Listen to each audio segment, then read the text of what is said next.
Hello, my name's Eastaugh, and I'm going to do a series of talks, very short talks, I hope, on very different aspects of the recent changes to the Nigerian tax laws coming out of the Nigerian Tax Act and perhaps the Nigerian Tax Administration Act 2025. The first of these talks is on the corporate tax rate.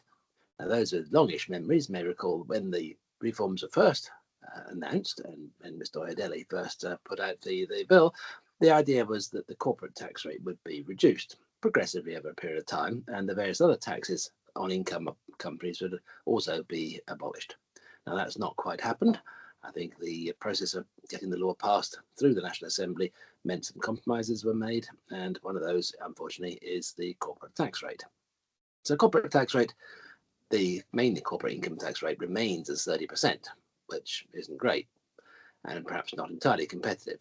Linked to that, the various other taxes on income, or a version of income, such as the education tax or TET fund tax, the police fund tax, the NIDTA levy, or the NASENI levy, all of which apply to certain types of company, they've all been abolished and subsumed into a new thing called the Development Levy, which will be charged from the 1st of January 2026 at 4% of assessable profit.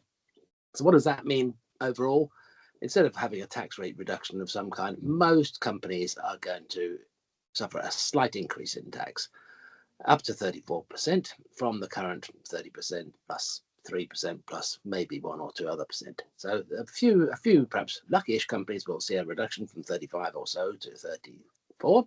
Most are going to see an increase from a bit over 33 to 34%. At least it'll be a bit clearer and a few less pieces of paper to fill in. Now, the bigger impact is probably on capital gains, which are currently taxed at 10%.